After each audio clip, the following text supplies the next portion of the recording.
Hello everyone, it's Jack from Cultaholic.com, and you'll never guess what time of the week it is. You'll never bloody guess. It's time for Will Ospreay to not feature on this week's Wrestlers of the Week so you can stop complaining immediately. Yeah, he's got no points. This is what you've made me do. Now, to be fair, there were a lot of good performances on Wrestlers of the Week this week, so Ospreay wouldn't have managed to get a place anyway. But look what you've done. You know, I got so many sarcastic little tweets last week, like, oh, Ospreay breathed, does he get another 10 points? Shut up. I think he's a wonderful wrestler and a fine man. And it's time now for this week's, went a bit Stewie Griffin there, it's time for this week's Wrestlers of the Week. But first and foremost, we do have the honourable mentions. There are quite a lot, forgive the notes. Will Ospreay does feature in the honourable mentions because he pinned Taichi and now gets a shot at the Never Openweight Championship over in New Japan. Good job on you, Will Ospreay, well done, mate. Probably would have deserved some points another week, but not this week, so don't worry, everyone.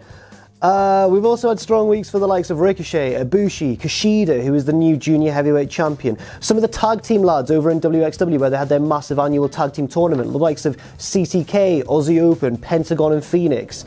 I want to give a shout out, not so much this week, but just generally over the past few weeks, to Marty the Moth Martinez in Lucha Underground, who is currently the Lucha Underground champion, and is a wonderful, sick, disgusting, little bit creepy heel. And I think he's really good at it. And he hasn't actually scooped any points yet, I don't think. But hopefully he does in the near future, because I'm a big fan of what he's doing. He just happens to do it on weeks where there's really good stuff. But I'm loving what you're doing, Mr. Moth. Keep it up. And of course, my girl, my home girl, Becky Lynch, and Charlotte Flair as well, for their wonderful match on SmackDown Live. So lots of honorable mentions there, but let's crack on with the top 10. Number 10, Kenny Omega, bang. Oh, that was smooth as that. That was smooth as. That's right, Kenny Omega, when he does get points, usually gets a big 10 or a big 9 or something, but not this week on Wrestlers of the Week. He only gets the 1. And to be fair, it was a really good match. It was the triple threat, I guess, Bullet Club extravaganza between himself, Ibushi, and Cody Rhodes for the IWGP Heavyweight Championship. Kenny Omega's last chance, or the last hurdle to clear before he takes that belt into Wrestle Kingdom 13 on January 4th. And he did so. Kenny Omega retained the title after pinning Ibushi, and it was a good match. There was a strong story throughout. It was very emotional, with Omega first not wanting to hurt Ibushi more than he had to, but at the same time getting really annoyed when Ibushi nearly won. He told Ibushi to know his place, and Ibushi just beat him up. Big styly. But Omega fought his way back into the match, picked up the victory, and it was a really good match. It just was a bit strange to see a triple threat in New Japan.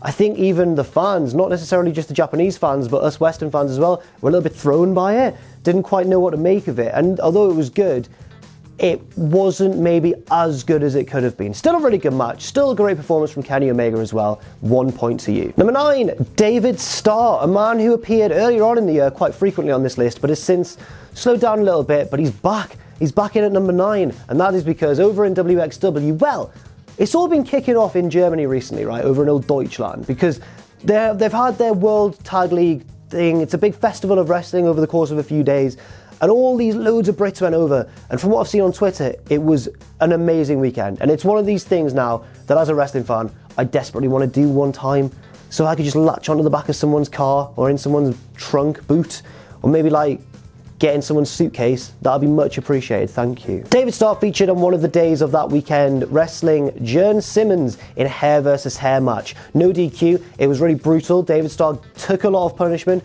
also dished out a lot of punishment too. He did a bloody balcony dive, which I'm not sure Dave Starr's too used to. Dave, like he's my pal, Dave Starr. I'm not sure David Starr's too used to, he might do it.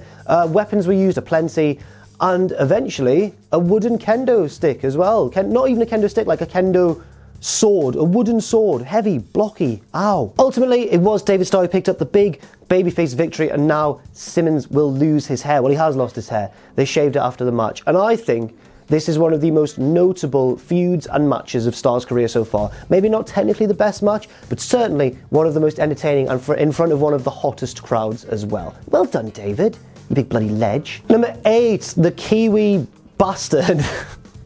Jay White. The Kiwi bastard, yeah, I like that. Jay White lost this week against Hiroshi Tanahashi, but in doing so, established himself as one of the purest heels, not only in New Japan Pro Wrestling, but in the entire wrestling world. Not only does he look like a dick, Jay White also acts like a dick.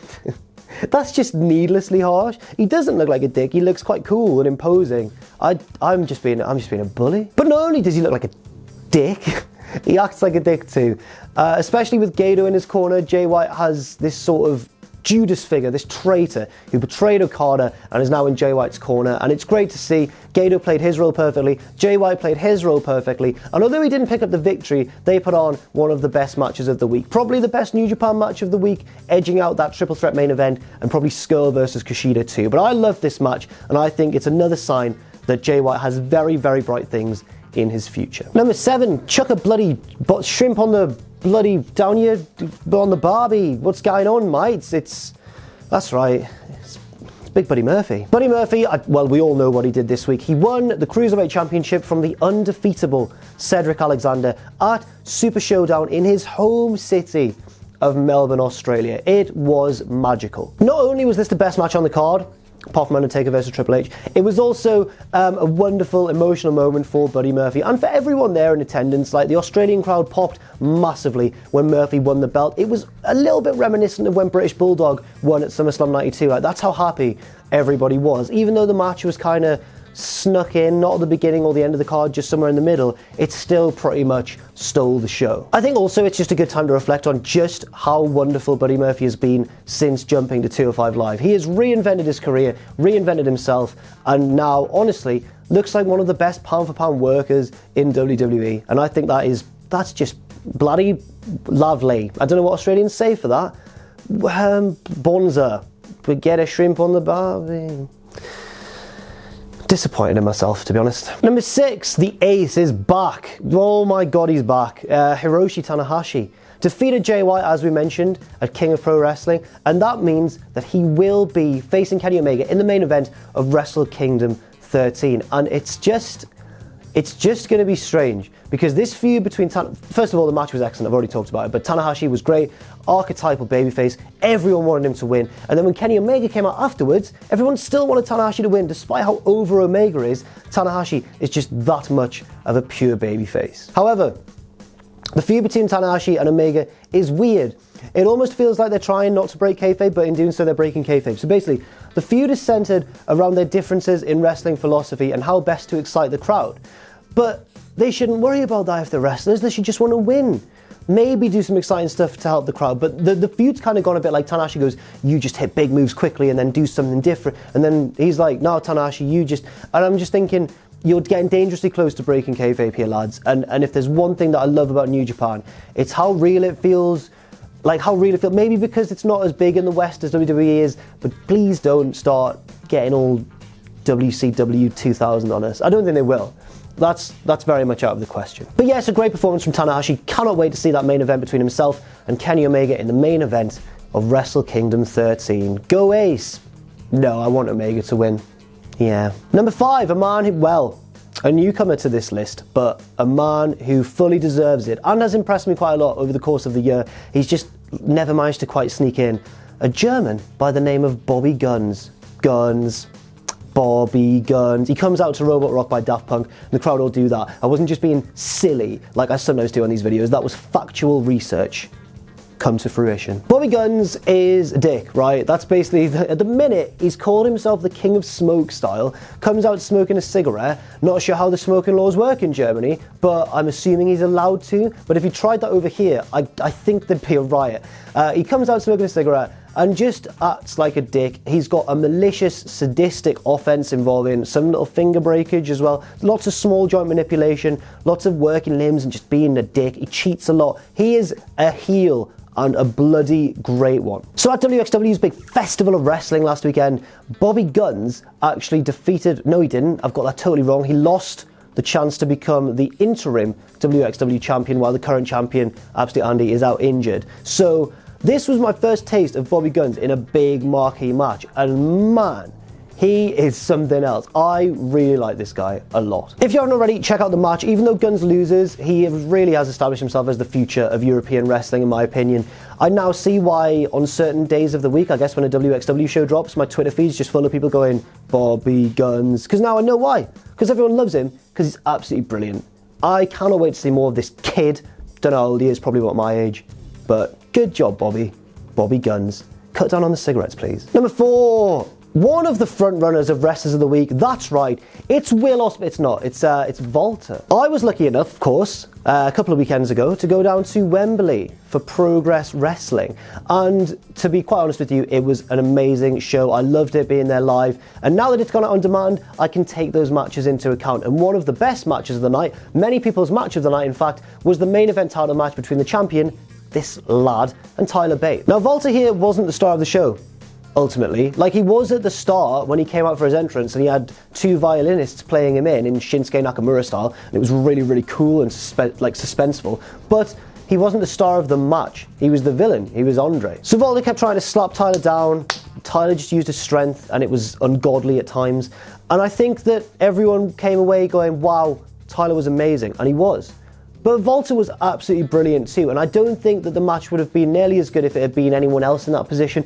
Volta is probably the best big man in wrestling today, and the perfect candidate for a match like this. And then, just when you thought that they were telling the classic Hogan-Andre story and that Tyler was going to win, Volta just ended it in heartbreaking fashion. Scooped Tyler Bate up, planted him on his head, and picked up a quick but certainly decisive pinfall victory. And it only further solidifies and galvanizes his title reign, and as much as I think everyone in the building wanted to see the big title change, I still can't argue with the booking decision either way, just because Volta was so good in this. Speaking of that match, it is now time to talk about the person that I've termed the star of the match, Tyler Bate, the big strong boy. Yeah, as I said, Tyler Bate was absolutely unreal in this match. He would sell and sell perfectly, and then pull out some amazing display of strength. Considering he's not a tall man at all, he is strong. He's like an ant.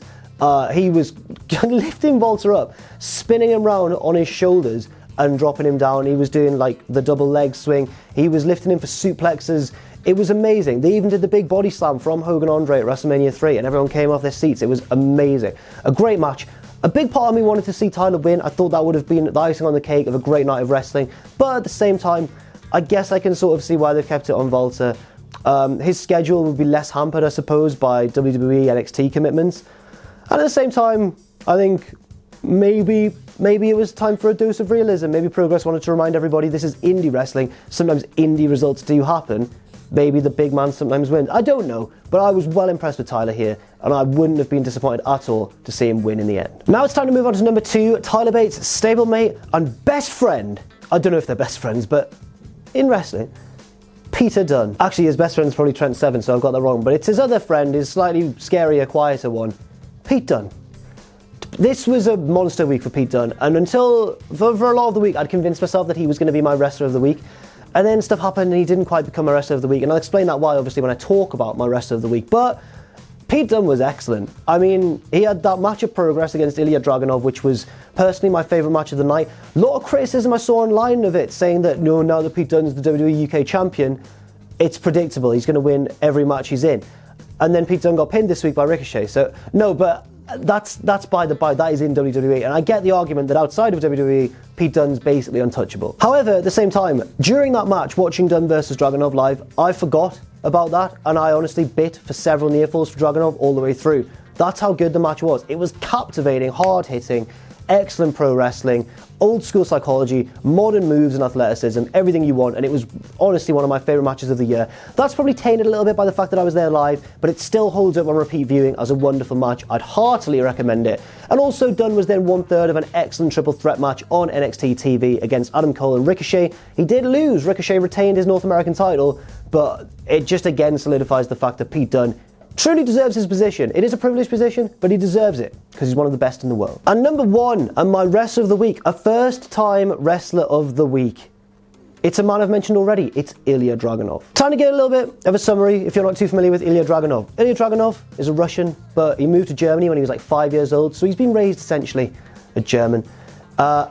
Is a monstrous killing machine also. Just one of the most terrifying men in the world of wrestling, but also at the same time, a beloved babyface. So in WXW, he is like a communist superhero, as Sam has described him before. He marches to the ring, hits people very, very hard. The crowd love him all the way, and has an intensity that you rarely see in wrestling. All wrestlers are intense at times, apart from like grado. But this guy is intense on a whole different level. Dragonoff had that wonderful match at Wembley with Pete Dunn that I've already talked about, and also had that match with Bobby Gunz that I've already talked about in WXW.